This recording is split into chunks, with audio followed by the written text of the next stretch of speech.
नमस्कार, स्वागत है आपका। आपके साथ मैं दीपेश वर्गले। छत्तीसगढ़ विधानसभा चुनाव में भले ही अभी 1 साल से ज्यादा का वक्त बाकी हो, लेकिन सियासी दलों की चुनावी तैयारियां तेज हो चली हैं।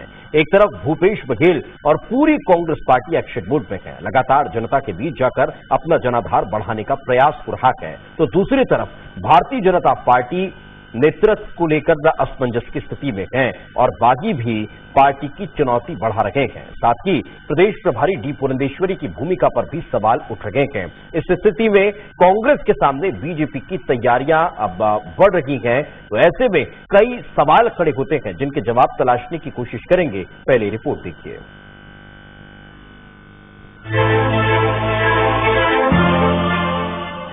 2023 विधानसभा चुनाव को लेकर कांग्रेस और भारतीय जनता पार्टी तैयारियों में जुट गई है, लेकिन दोनों पार्टियों की तैयारियों की तुलना करें तो कांग्रेस बीजेपी की तुलना में ज्यादा तैयार है। मुख्यमंत्री ने खुद मोर्चा संभाल रखा है, जिसके तहत वो लगातार दौरे कर रहे हैं और हर विधानसभा में लोगों से संवाद भी कर रहे हैं। इसके अलावा पार्टी ने 2023 के लिए 71 सीटों का लक्ष्य भी रखा है। आइए अब कांग्रेस की तैयारियों पर विस्तार से नजर डाल लेते हैं। भूपेश बघेल लगातार प्रदेश का दौरा कर रहे हैं। सीएम हर विधानसभा में लोगों से संवाद कर रहे हैं। भूपेश बघेल हर वर्ग के कार्यक्रम में भाग ले रहे हैं। सीएम विकास कार्यों की जमीनी पड़ताल भी कर रहे हैं। सीएम दौरे में अधिकारियों पर एक्शन भी ले रहे हैं। खैरागढ़ में जीत से पार्टी का मनोबल बढ़ा है। टीएस सिंहदेव भी प्रदेश का दौरा कर रहे हैं। संगठन स्तर पर भी पार्टी मजबूत है। तो वहीं 2023 के लिए पार्टी ने 71 सीटों का लक्ष्य रखा है। अब अगर बात करें भारतीय जनता पार्टी की तैयारियों की, तो काफी चुनौतियां दिख रही हैं। बागी नेता और कार्यकर्ता तो चुनौती है ही, साथ ही प्रदेश प्रभारी डी पुरंदेश्वरी भी खुलकर फैसले नहीं ले पा रही हैं। साथ ही 2023 चुनाव से पहले पार्टी प्रदेश नेतृत्व में परिवर्तन करने पर विचार कर रही है। बागी नेता और कार्यकर्ता बड़ी चुनौती है। मुंगेली में 5 पार्षदों को 6 साल के लिए पार्टी से निकाल दिया गया है। बीजेपी पार्षदों पर क्रॉस वोटिंग करने का आरोप लगा था। कांग्रेस से मिलकर बीजेपी अध्यक्ष को हटाने का आरोप। अनुशासनहीनता के आरोप में पार्षदों पर कार्रवाई। प्रदेश में नेतृत्व को लेकर कई तरह के संशय। प्रदेश संगठन में बदलाव हो सकता है। प्रदेश प्रभारी डी पुरंदेश्वरी की भूमिका पर भी सवाल। बीजेपी नेताओं से कई इलाकों में नाराजगी। पार्टी सरकार के खिलाफ बड़ा आंदोलन नहीं कर पाई। छत्तीसगढ़ में भूपेश बघेल के नेतृत्व में कांग्रेस खुद को लगातार मजबूत कर रही है, लेकिन भारतीय जनता पार्टी के सामने कई तरह की चुनौतियां हैं। साथ ही पार्टी नेतृत्व बदलने की आहट भी है। तो ऐसे में बीजेपी कैसे 2023 का किला फतह करेगी, ये तो वक्त ही बताएगा। Team news state. तो अब देखने वाली बात होगी कि आखिर दोनों राजनीतिक दल किस तरह से तैयारियों में जुटे हुए हैं और किसकी तैयारी कितनी मजबूत नजर आती है। आज इसी विषय पर चर्चा करते हैं। के शर्मा जी हमारे साथ जुड़े हुए हैं, वरिष्ठ पत्रकार हैं। सर, बहुत बहुत स्वागत आपका। निशिकांत पांडे जी हमारे साथ हैं, बीजेपी के नेता हैं। पांडे जी, आपका बहुत बहुत स्वागत है। और नितिन बंसाली जी हमारे साथ हैं, कांग्रेस का पक्ष रखेंगे, कांग्रेस के नेता हैं। नितिन जी, आपका बहुत बहुत स्वागत है। पांडे जी, आप ही से चर्चा की शुरुआत करते हैं जी। कितनी मजबूती के साथ तैयारियां चल रही हैं 2023 के लिहाज से, और डी पुरंदेश्वरी जिस तरह से लगातार संकेत दे रही हैं, जिस तरह से सक्रिय नजर आ रही हैं, हिदायतें दे रही हैं, उसका क्या असर पार्टी में दिखाई दे रहा है? बिल्कुल बिल्कुल, मैं आपको दीपेश जी बताना चाहूंगा कि जिस तरह से भारतीय जनता पार्टी की तैयारी है, वो बूथ स्तर से लेकर पन्ना प्रमुख से लेकर मंडल अध्यक्ष और फिर जिला फिर विधानसभा के हिसाब से हमारी तैयारियां चल रही हैं। और आने वाले 2023 में और आने वाले समय में कुछ 1 महीनों में आपको बड़े आंदोलन भी देखने को मिलेंगे। रही बात जो आपने अभी चर्चा का विषय बताया कि नेतृत्व परिवर्तन या गुटबाजी और समथिंग एल्स, वैसी कोई बातें हमारे पार्टी में अभी बिल्कुल नहीं है। और हम जैसे 15 वर्ष तक डॉक्टर रमन सिंह जी के नेतृत्व में पूरी 15 वर्ष तक सरकार चलाए, उसी तरह अभी आगे भी हम लोग कार्य कर रहे हैं और एक एक कार्यकर्ता हर घर तक जाने की तैयारी में है। तो खुलकर कह रही है कि किसी के नेतृत्व पर चुनाव नहीं होगा, संगठन चुनाव लड़ेगा, नेतृत्व में नहीं, कोई मुख्यमंत्री का चेहरा नहीं होगा। 15 साल जिन्होंने सत्ता संभाली उनके नाम को भी नकार दिया गया।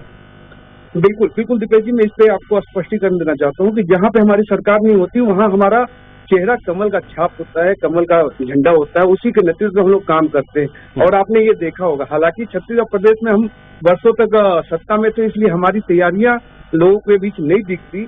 जैसे आप मतलब एंकर साहब हैं और हमारे मित्र हैं, वरिष्ठ पत्रकार हैं, उनको ये समझने की आवश्यकता है कि जो भारतीय जनता पार्टी की कार्यशैली है, जैसे आपने बंगाल का परिणाम देखा होगा, 3 सीट से 70 सीट हमारे संगठन के द्वारा वहां पे लाया गया। तो उसके पीछे जो हमारा कार्यशैली है, जो हमारी कार्य योजना है, जो हमारे शीर्ष नेतृत्व से लेके मतलब बूथ स्तर का कार्यकर्ता है, वो संगठन के एक संरचना में ढल के काम करता है। उसका परिणाम हमको आने वाले भविष्य में भी दिखा और भूतकाल में हमने उत्तर प्रदेश में भी एक इतिहास रचा जहाँ कभी भी कोई सरकार रिपीट नहीं हुई। तो दीपेश जी, हमारी तैयारियां चल रही हैं और आने वाले समय में आपको भी दिखेंगी। जी दीपेश जी। नितिन जी, कैसे देखते हैं, एक बड़ी चुनौती भारतीय जनता पार्टी अगर तैयारियों में जुटी हुई तो? कोई चुनौती ही नहीं है। सारे प्रदेश के फिटे हुए मोहरों के ऊपर इनकी खुद की प्रदेश प्रभारी भी भरोसा नहीं कर रही है। मुझे ऐसा लगता है कि बहन पुरेंदेश्वरी ने ये जो कहा कि चुनाव में नरेंद्र मोदी चेहरा होंगे, इससे ये तो साफ जाहिर होता है कि वो यहाँ छत्तीसगढ़ में किसी को नेता ही नहीं मानती। मुझे तो लगता है भारतीय जनता पार्टी के नेताओं का एक तरीके से अपमान है। वो 15 वर्षों के मुख्यमंत्री डॉक्टर रमन सिंह को चेहरा नहीं मानती, वो प्रदेश अध्यक्ष विष्णुदेव साय को चेहरा नहीं मानती, वो यहाँ के विधायक दल के नेता भाजपा के धर्मलाल कौशिक को चेहरा नहीं मानती, वो सरोज पांडे को चेहरा नहीं मानती, वो नंद कुमार साय को चेहरा नहीं मानती, वो नंदकीराम कंवर को चेहरा नहीं मानती। वो मानती है तो मोदी को चेहरा मानती है। तो क्या चुनाव में, विधानसभा चुनाव में छत्तीसगढ़ में भारतीय जनता पार्टी की हार होगी तो क्या इसकी जिम्मेदारी मोदी लेंगे? देखिए, टिफिन पर चर्चा कर ले, भात पर चर्चा कर ले, खेत पर चर्चा कर ले, कहीं पे कोई चर्चा करने से लाभ नहीं होना है। छत्तीसगढ़ में 36 गुटों में बटी भाजपा के बारे में अभी पूर्व मुख्यमंत्री डॉक्टर रमन सिंह ने भी कहा कि छत्तीसगढ़ में कई दावेदार हैं भाजपा के और कई नेताओं ने प्रदेश अध्यक्ष बनने के लिए कुर्ते दीप सिलवाल दिए हैं। 36 गुटों में बटे ये 36 जो इनके नेता है, वे क्रिस टेलर के पास इन कुर्तों को सिलवाने चाहिए हैं। शायद वो डॉक्टर रमन सिंह जी को बेहतर हो। ठीक है नितिन जी, मैं लौटूंगा, कई और सवाल रहेंगे आपसे। शर्मा सर से कमेंट ले लेता हूं। देखिए शर्मा सर, दोनों राजनीतिक दलों की तैयारियों को आप बहुत करीब से देख रहे होंगे। हमने भी देखा कि किस तरह से कांग्रेस एक तरफ तैयारियों में लगी हुई है, सत्ता और संगठन दोनों की अब अलग अलग दिशाओं में तैयारी तेज होती दिखाई दे रही है। दूसरी तरफ बीजेपी भी एक्टिव नजर आ रही है। हाल ही के खैरागढ़ के चुनाव में भी हमने देखा था कि भारतीय जनता पार्टी संगठनात्मक ढांचे को मजबूत करती हुई कड़ी चुनौती देती हुई दिखाई दी थी। उसके बाद हमने कई घोषणाएं भी देखी और फिर चुनाव कांग्रेस पार्टी जीती। क्या ये टक्कर 2023 में देने में भारतीय जनता पार्टी सफल हो पाएगी? क्या इतनी मजबूती अब पार्टी में दिखाई दे रही है? निश्चित रूप से जीपेश जी, देखेंगे दोनों ही पार्टियां अपने अपने स्तर पे तैयारी में जुटी हुई हैं। निश्चित रूप कांग्रेस का 71 विधायक है और सत्ता और संगठन दोनों का उनके पास ताकत है और मुख्यमंत्री सीधे जनता के बीच जा रहे हैं और संगठन उनके अपने स्तर पे काम कर रहे हैं। तो प्लस उनके पास है कि एक पक्ष है। दूसरा यह है कि भाजपा जो है अभी संख्या बल में कम है। नगरीय निकाय पंचायत चुनाव का रिजल्ट देख चुके हैं, तो नीचे स्तर पर बूथ स्तर पर वे अपने कार्यकर्ताओं को मजबूत करने का प्रयास कर रहे हैं। कार्यकर्ता सक्रिय हो जाए, एक्टिव हो जाए, जिन विषयों को लेके जाना है वो कार्यकर्ताओं तक पहुंचे, उसके बाद जनता के बीच जाने की बात आएगी। तो एक निश्चित रूप से जो अभी टिफिन की बात आई है, बोरेबासी के जो जनतक संस्कृति से जोड़ने का हुआ, टिफिन की बात हुई, कार्यकर्ताओं किसान मोर्चा को अलग दिया गया है। आप किसानों के बीच जाके चर्चा कीजिए किस प्रकार की कमियां हैं अल्पसंख्यक के लेकर के। 8 साल जो नरेंद्र मोदी ने जो काम किया है, जो उसके आधार पर भी, चाहे अल्पसंख्यक की बात करें, चाहे पिछड़ा वर्ग की बात करें, किसान मोर्चा की बात करें, ये सब के लिए जो काम को अनुसूचित जाति आदिवासी, इन सब के बीच में इन मोर्चा प्रकोष्ठों को लगाया जा रहा है कि आप अपने अपने क्षेत्र में जाकर के मोदी सरकार के उस वर्ग के लिए जो योजना है उनको आप उन तक पहुंचाइए। इसके लिए 1 जून से एक कार्यक्रम तैयार किया गया है जो आज पुरंदेश्वरी जी ने बताया है। और जहां तक आप आगे बात करेंगे तो उसमें यह है कि रमन सिंह यहाँ पे राष्ट्रीय उपाध्यक्ष हैं और पुरंदेश्वरी जी प्रदेश महासचिव है और प्रदेश के प्रभारी राष्ट्रीय महासचिव होने के साथ साथ तो निश्चित रूप से वरिष्ठता में रमन सिंह ऊपर है। और जितने भी पदाधिकारी हैं, चाहे विष्णुदेव साय पूर्व केंद्रीय मंत्री रहे और जो भी नाम लेंगे सब रमन सिंह के ही नेतृत्व में काम किए हुए 15 साल तक के, तो उनको जुटला तो नहीं सकते। लेकिन एक बात कहा गया है कि नरेंद्र मोदी के चेहरे में चुनाव लड़ेंगे तो केंद्र सरकार की जितनी योजना है उन्हीं को जनता के बीच ले जाके एक कार्यकर्ताओं को सक्रिय करने का प्रयास भाजपा कर रही नहीं, तो है। अभी भी क्या आपको लगता है कि एक ईगो क्लैश होता हुआ छत्तीसगढ़ में भारतीय जनता पार्टी के अंदर नजर आ रहा है, और यही कारण है कि जो एकजुटता अभी तक नजर आने लगनी चाहिए थी, कुछ हद तक दिखाई दे रही है, लेकिन फिर भी जो 100% दिखाई देनी चाहिए थी उसमें कमी है? 100% परफॉर्मेंस की कमी है, इसीलिए लगातार प्रदेश की प्रभारी की दौरा हो रहा है और लगातार बैठकों का दौर जारी है। आज भी बैठक है, कल भी बैठक है प्रदेश कार्य समिति। तो भाजपा जो है अपने जो 15 साल के शासन काल में निश्चित रूप से कहीं न कहीं एंटीकम्बेंसी नकारात्मक मतदान जो छवि बन जाती है उससे उबरने का प्रयास है। तो अभी तक के ये आ रहा है कि आपने 15 साल क्या किया, कांग्रेस की ओर से लगातार सवाल होता है। तो 15 साल में आपने जो किया वो भी जनता को बताना है और जो 3.5 साल में जो कमियां हैं वो भी बताना है। और जो अच्छाइयां किसान के लिए, जैसे किसान को आगे लाए, आदिवासियों के लिए काम किए, कर्मचारियों को लेकर भूपेश बघेल जिस तरह से सभी वर्ग को, यहाँ तक कि मंदिर जाकर के हिंदुत्व के मुद्दे को भी मतलब कमजोर करने का प्रयास भूपेश बघेल कर रहे हैं। तो ये सबको देखते हुए भाजपा बूथ स्तर पे जाकर के कार्यकर्ताओं को कितना सक्रिय कर पाती है, कितना कार्यकर्ताओं को समझा सकती है। कार्यकर्ताओं की संख्या में देखेंगे तो 16 लाख यदि कांग्रेस के कार्यकर्ता हैं तो यहाँ पे इनकी संख्या इनसे दुगनी है। 27-28 लाख इन लोग बताते हैं। पहले तो 40 लाख की बात आई थी पिछले चुनाव में, उतने वोट भी नहीं पड़े, बात ये थी 43 लाख मतदानों। तो कोई मिला करके भाजपा निचले स्तर पर कार्यकर्ताओं की पार्टी मानी जाती है। कार्यकर्ता अभी तक पुराने नेताओं को स्वीकार करने की स्थिति में नहीं है। इसको देखते हुए एक नई टीम बनती है कि पुराने टीम बिल्कुल नई टीम का आपने जिक्र किया है, इसी का जवाब ले लेते हैं निशिकांत पांडे जी से। पांडे जी, लंबे समय से इस बात की चर्चा चल रही थी कि डी पुरंदेश्वरी एक नई टीम के साथ 2023 की तैयारियों में जुटती हुई नजर आएंगी। क्या उसको लेकर कोई सुगबुगाहट है पार्टी के अंदर? क्या आपको ऐसा लग रहा है कि युवा नेतृत्व को आगे बढ़ाने पर विचार हो सकता है, या फिर इससे इतर जिस गुटबाजी का जिक्र बार बार हुआ उसमें कहीं कोई कमी नजर आती हुई दिखाई दी है? बिल्कुल दीपेश जी, मैं आपके सवालों का जवाब दूंगा। पहले नितिन भंसाली जी जो हमारे वरिष्ठ कांग्रेस के मित्र हैं उनका जवाब देता हूँ। इन्होंने बोला कि भाजपा एक चुनौती है ही नहीं कहीं। इसके लिए मैं बोलता हूँ इनको कि जब नाज मनुष्य पर छाता है पहले विवेक मर जाता है। आज के डेट में कहीं पे भी भाजपा के सामने कांग्रेस की चुनौती नहीं है। कहीं पे भी हमारे नरेंद्र मोदी सर्व स्वीकार नेता हैं, उनके चेहरे पे हम जाते हैं, आपके राहुल गांधी की स्वीकारता तो है ही नहीं, पूरे देश में कहीं स्वीकारता नहीं है। रही बात छत्तीसगढ़ प्रदेश की परिस्थिति की बात करते हैं, छत्तीसगढ़ प्रदेश की परिस्थिति में 15 वर्षों तक हमने शासन किया, लेकिन एक बार भी एक पार्षद तक दिल्ली जाके मुख्यमंत्री हटाने की बात या रखने की बात नहीं किया। इनके पूरे 65 से विधायक और पार्षद और महापौर वहां दिल्ली जाके डेरा डाले, तब जाके इनकी मुख्यमंत्री कुर्सी बची। दूसरी बात, जो हमारे नितिन भंसाली जी बैठे हैं वो खुद गुटबाजी के शिकार है। वो कहाँ थे, कहाँ गए, फिर कहाँ से आए। आज अगर नहीं गए होते तो आज इनकी स्थिति कुछ और बेहतर होती। हालांकि उनको हमारी शुभकामनाएं। दीपेश जी, आपकी बातों पे आता हूँ। पूरा भारत युवाओं का देश है, युवाओं के ऊपर बहुत सारी जिम्मेवारियां हैं और नरेंद्र मोदी जी ने युवाओं को बढ़ाने का कार्य भी किया है। हालांकि ये सारी बातें केंद्रीय नेतृत्व, प्रदेश नेतृत्व तय करती है, लेकिन आज की स्थिति में हम कांग्रेस को पटकनी देखने के स्थिति में हैं और आने वाले 2023 के चुनाव में आपको ये देखने को मिलेगा। जी दीपेश जी। ठीक है नितिन जी, एक महत्वपूर्ण सवाल।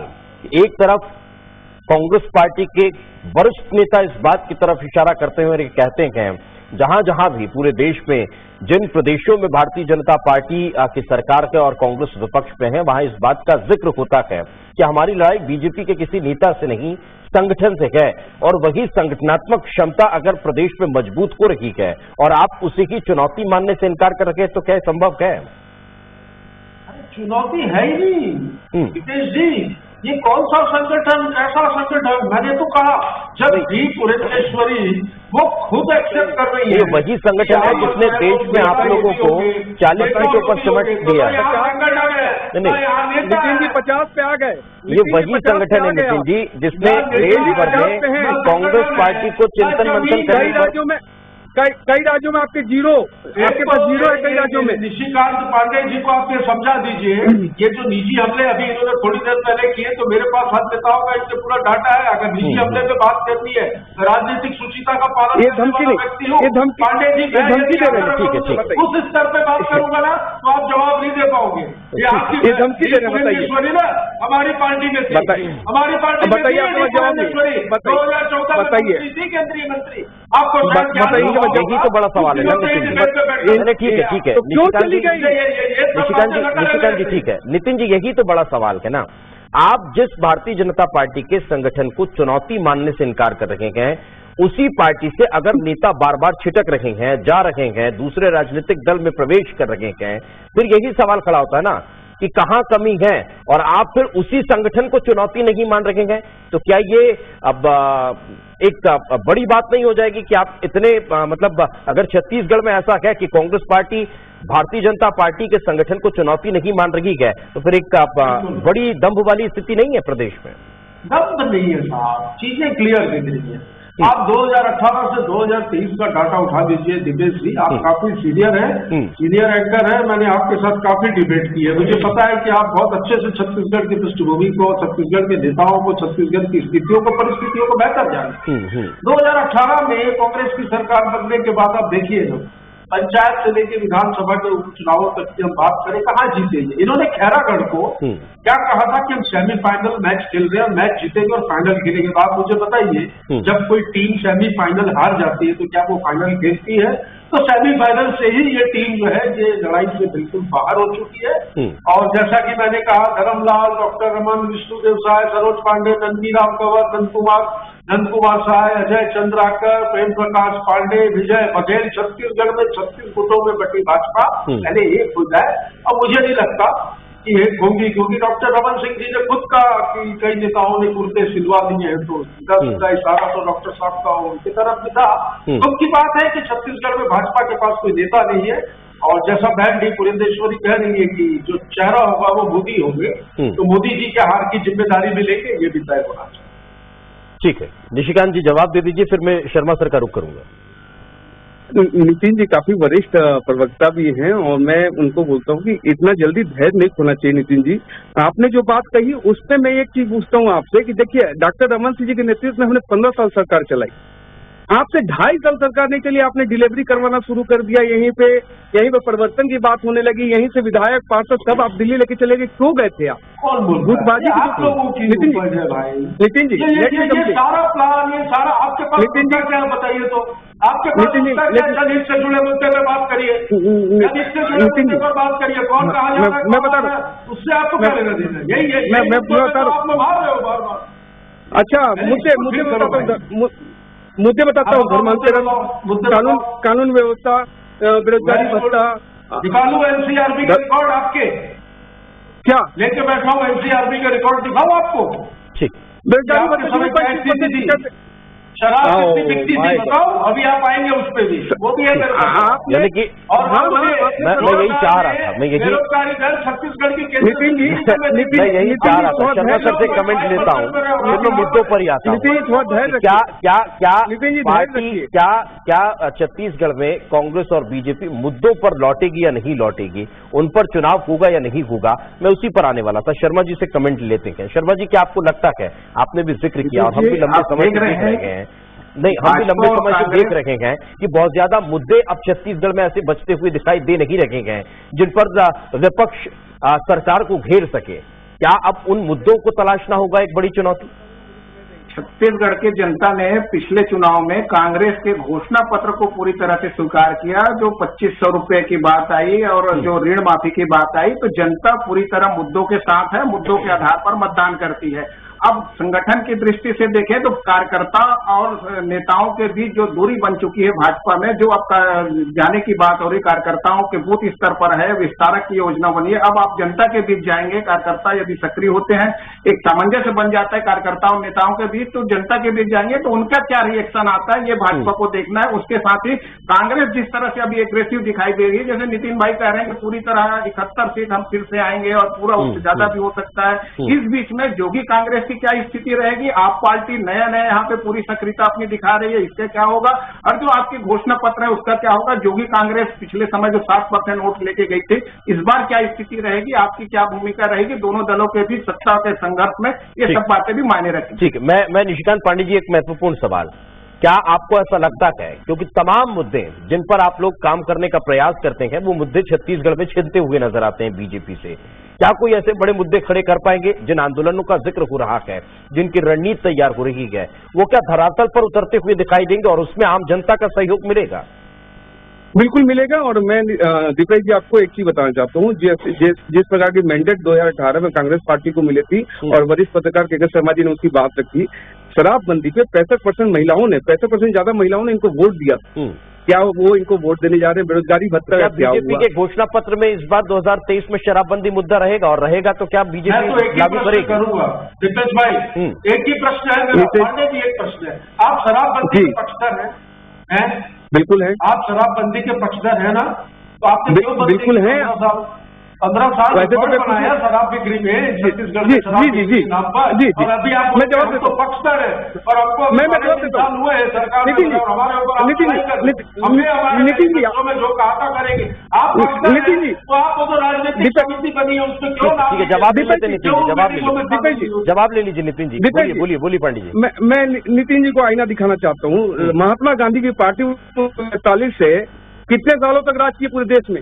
सरपंच से लेकर प्रधानमंत्री तक आपका था। क्यों नहीं भारतीय जनता पार्टी शासित राज्यों में शराबबंदी है? चलो बताओ नितिन जी, कितने भारतीय जनता पार्टी शासित राज्यों में नितिन जी, नितिन जी, ऐसा नहीं। जब जीएसटी, नोटबंदी और घोषित लॉकडाउन लग सकता है तो मोदी जी पूरे देश में शराबबंदी कर दे। अब नितिन जी आ गया। नितिन जी ये तरीका नहीं है, आप काफी वरिष्ठ हैं। नहीं तो पांडे जी, आप मेरे सवाल का जवाब दीजिए ना कि भारतीय जनता पार्टी की अगर सरकार बनी तो क्या शराबबंदी कर देंगे? देखिए, अगर ऐसा हमारा कोई रोड मैप बनता है, ब्लूप्रिंट बनता है, नहीं बन सकता सर, प्रदेश में वोट बैंक है, नहीं हो सकता, रुकिए नहीं कर सकते। मैं क्या यही भारतीय जनता पार्टी की सरकार है जो 2018 से पहले का जिक्र कर रहा हूं सर, आपकी सरकार गई उससे पहले का। छत्तीसगढ़ पूरे देश में सबसे ज्यादा शराब पिलाने वाला प्रदेश बना था, रिकॉर्ड था सर, लेकिन उस पर स्पेशली चर्चा की थी मैंने, छठ कर। लेकिन हम नितिन जी को याद होगा, कसम नहीं खाए थे, लेकिन हम गंगा जल लेके हाथ में गंगा जल वाले आपकी पार्टी में आ गए, जिन्होंने गंगा जल लेकर हाथ में कसम खाई थी। सुन लीजिए पांडे जी, जिन्होंने गंगा जल लेकर हाथ में कसम खाई थी वो भारतीय जनता पार्टी में आ गए, आप लोगों ने गले लगाया। नितिन जी, एक महत्वपूर्ण सवाल है, ठीक है सर, शराबबंदी प्रदेश में ऐसा मुद्दा हो गया है कि वो ना बीजेपी पूरा कर सकती है ना कांग्रेस कर सकती है। घोषणा पत्र में आप वाहवाही लूटने के लिए भले उसको लागू कर लीजिए, दोनों राजनीतिक दल इसे नहीं कर सकते हैं, ये तय है। शर्मा जी मेरी बात से इत्तेफाक रखते होंगे। पांडे जी, अब मैं लौटूंगा। नितिन भंसाली जी, एक महत्वपूर्ण सवाल, आप भले भारतीय जनता पार्टी को चुनौती नहीं मान रहे, लेकिन क्या कांग्रेस पार्टी के अंदर जो एंटी इनकम्बेंसी जैसी स्थितियां नजर आ रही हैं, आप भले उसको भी नकार देंगे, लेकिन क्या वो भी एक चुनौती नहीं है पार्टी के लिए? बिल्कुल, कांग्रेस एक है, हर वर्ग कांग्रेस का खुश है। आप देखिए सारे चुनावों में किस प्रकार हमारा कार्यकर्ता बूथ स्तर पर आपको काम करते नजर आता है, और कार्यकर्ताओं की पार्टी है दीपेश भाई, ये कार्यकर्ताओं के दम पर है, हम सब कार्यकर्ता है पार्टी में, और कार्यकर्ता की मेहनत से ही आज हम सत्ता में हैं और काम कर रहे हैं, और इन्हीं की बदौलत हम अगला चुनाव भी लड़ेंगे। देखते हैं क्या कितनी चुनौती कांग्रेस के लिए रहती है, नहीं रहती है। बहुत बहुत शुक्रिया आप तीनों मेहमानों का हमारे साथ चर्चा में जुड़ने के लिए और इस महत्वपूर्ण विषय पर बातचीत करने के लिए। अभी आने वाले